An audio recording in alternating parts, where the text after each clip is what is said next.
At 16, I was sent to prison on a life without parole sentence. I spent 26 years in incarceration, and during that entire time, I didn't have a single formal education experience. And then when I went to see the parole board after, there were law changes that allowed me to have that opportunity to come home, the parole board had no idea what I had done with my time. They have all of the negative behavior data. But they had no idea that I was a volunteer GED instructor for 5 years, that I had started a computer literacy course, that I was Department of Labor certified as an animal trainer. They didn't know any of those things. In the United States right now, 83% of people released from prison are rearrested within 10 years.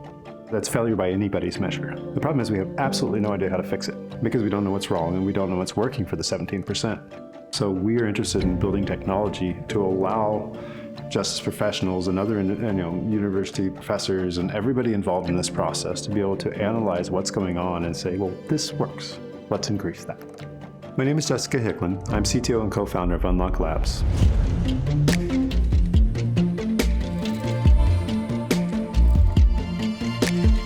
I had been working in the criminal justice space a long time and knew that Dream.org had a reputation that they're willing to work with whatever diverse set of partners it takes to win change, even if that means working across the aisle and going into tough places. In 2021 and 2022, our usual plan wasn't working, and we were thinking, what are ways that we can keep positively making change, positively challenging the prison system? And we started thinking about the tech sector. What if technology could be harnessed for good in the criminal justice space? And what if we put $1 million in to sort of incentivize people to put their ideas forward, to get themselves out there and create a bit of an ecosystem around this, an ecosystem around people who both want to change the criminal justice system but want to use innovation and technology to do it. 3 months into my freshman year as an undergrad student is when the dashcam footage of Laquan McDonald's murder was released. In the aftermath of that tragedy, one of the things that I spent a lot of time reflecting on was how so much of the technology that was being deployed in our local justice system was designed for police and for prosecutors. As a computer science student myself and a young person of color, I wanted to see what I could do to change that narrative. And so going into my senior year, I reached out to my local public defender's office, told them, I was a college student with a couple of extra hours on my hand, and I wanted to help them out. I'm Dave Shi. I'm the CEO and co-founder of Justice Techs.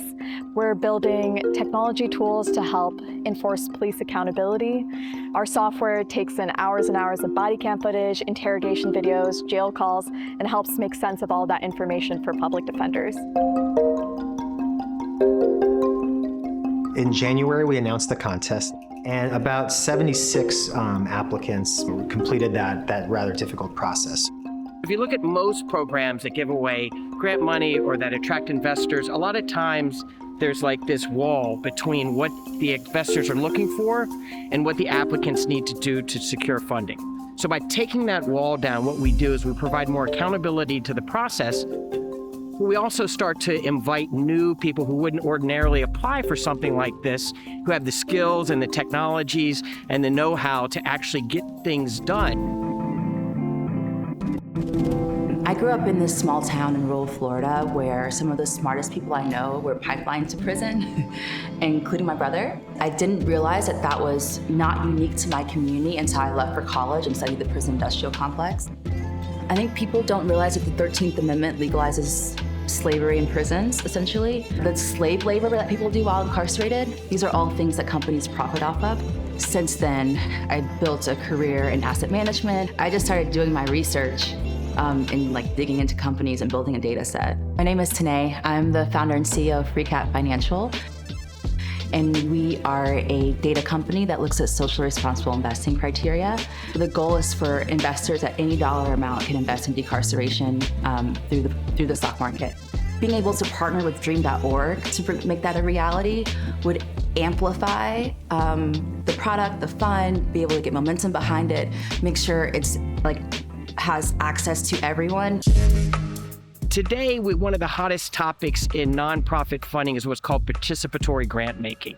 This means that those working on the front lines of a cause get a say-so in how the winners of these grants are determined. So in the initial round, we had a peer-to-peer review, which allowed all the applicants to judge each other. Because we're really trying to build, like I said, a community, a culture, an ecosystem. So each participant had 5 other people review their idea, and they in turn reviewed 5 other people's ideas. I was part of the peer review process too. I reviewed other applications and there were some like sensational things happening. They're doing amazing stuff. It's like I'm rooting for everyone, like it seems like. My name is Kevin Scott and I am the program director of Just Income. And what we do is we give people coming out of incarceration guaranteed income with no strings attached. We are designed and administered by formerly incarcerated people, and I am one of them.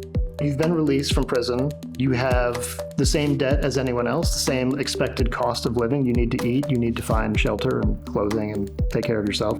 Also, you have this whole other extra set of debt. It could be probation, ankle monitor, drug testing, classes, polygraphs. I mean, it's a laundry list depending on what you've been told that you have to pay for. If you're unable to make those payments, you will be reincarcerated. It's a great way to criminalize people who don't have money, people who are in poverty. I felt it myself of like, oh my God, like I'm trying to earn money and I can't. And if I don't get some money, I'm going to get sent back to prison. One of the great things that we've seen in our work, a 43% reduction in money-related reincarceration. So people are free because they're no longer too poor. One of our recipients, Murray, had a couple botched hip surgeries while he was in prison, which left him like, it's very hard for him to stand for long periods, to walk. He happened to see at a hospice thrift store a mobility scooter, and he had the funds because he had been given the guaranteed income, and he bought the scooter, which allowed him to get around his neighborhood and go down to the bus. He can take it on the bus, go to the grocery store. He's able to go visit his mom who was in the hospital even. So that opened up his world. To have other people to say, I trust you.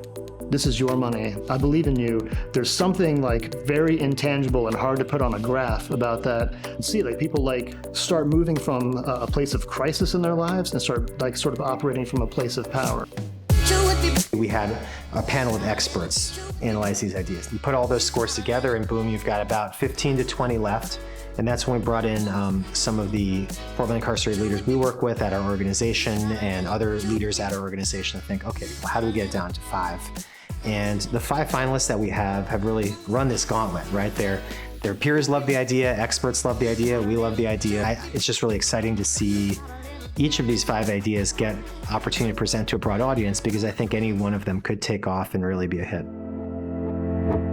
It's tough. You know, you're in these 5x7s for 23 hours a day. I was there in 2005. I was in like the worst place of my change. I didn't see freedom at all. I didn't even think that freedom was possible. And then I went back 2014 to 2016 for 2 years. I took a lot of programs, over 30 programs.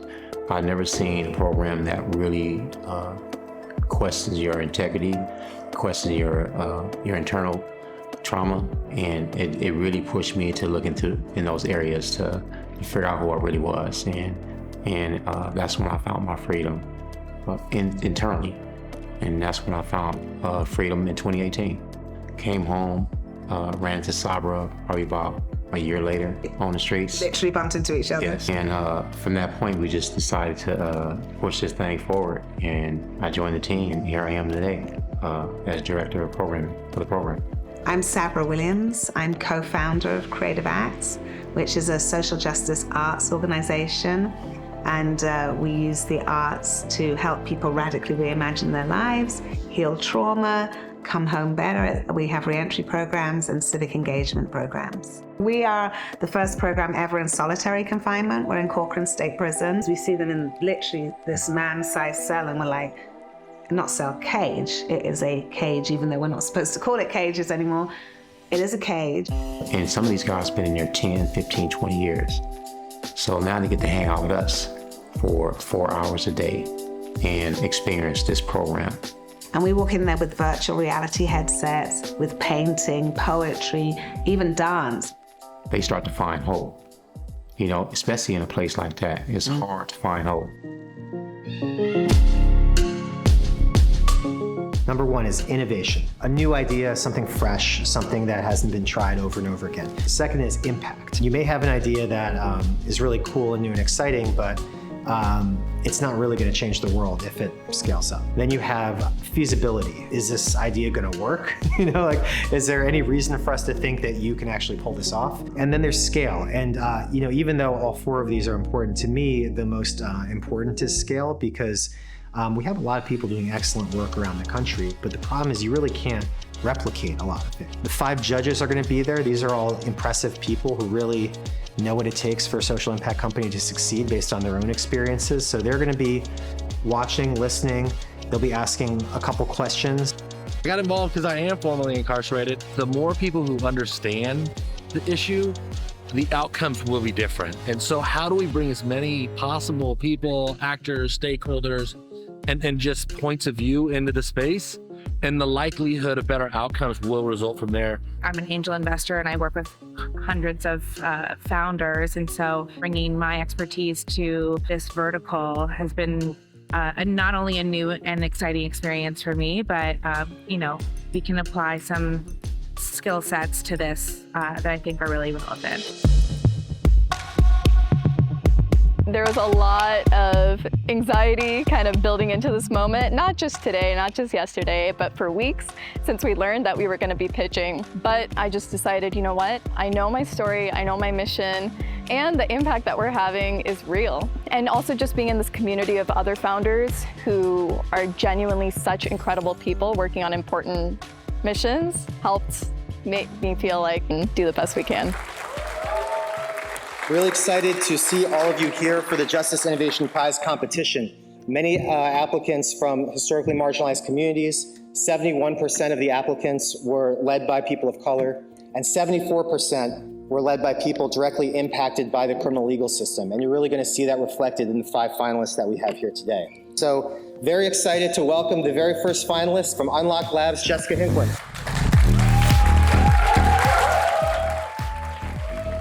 At the end of the day, it's your story. Like, you know everything. So getting questions doesn't really bother me because they're just asking me about things I've lived. How much capital do you need in order to scale across the United States? Through the philanthropy we've received, I have a team of 8 people and we've reached roughly 5,000 people. Right, next up we have Devshi Mehrotra from Justice Text. How do you face issues when you can't get access to the footage or something like that? Honestly, it's been really amazing for us to work side by side with public defenders and making the case to prosecutors why they should be sharing this data in a more timely fashion and in more compatible formats. Next up, we have Sabra Williams and Major Bunton, the co-founders of Creative Acts. I wanted to see if you could share more about some of the outcomes that you've seen. But we measure our success in individual human transformation. Next up, we have Tanae Tatum-Edwards with FreeCap. What is the barrier to entry, and what are you doing to lower that barrier or remove that barrier? We want everyone at any dollar amount to be able to invest in incarceration. All right, last but not least, we have Kevin Scott from Just Income.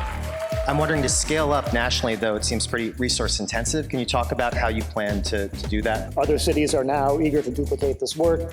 We can start to build a broader case for how this is actually effective and a more wise use of public resources. We're going to go backstage and deliberate and discuss.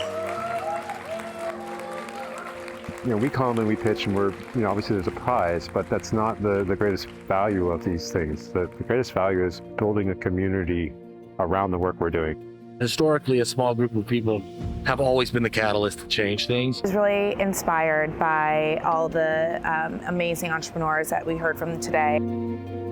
But again, our goal is always to make sure that everybody's getting value as they go through this process, that they're not winners and losers, that we're building communities of practice, and that everyone comes away with value. We're not going to do first, second, third. We're just going to have 3 winners. And when we're ready to announce them, we're going to come out and tell the audience. And then those people have an extra $250,000 they didn't have when they walked in the theater.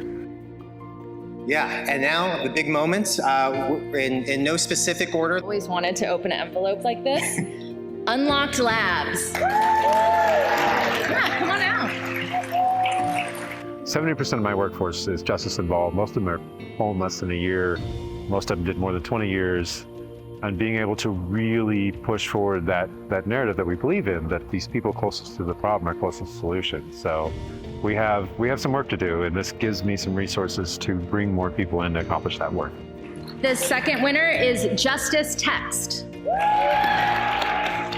I've only been working with institutional PD so far, but this funding will allow us to invest in growing our team and our product to be able to scale to these assigned council plans across the country. And the third winner is FreeCap Financial. I came to SoCap in 2019 with this idea. I've been very scrappy the past 2 years getting the information to make this product a reality.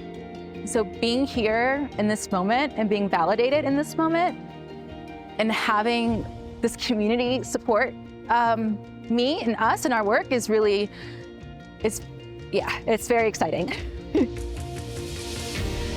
We're also embracing collaboration and exchange and making sure that everybody gets value, even those that may participate and not win an investment or a grant.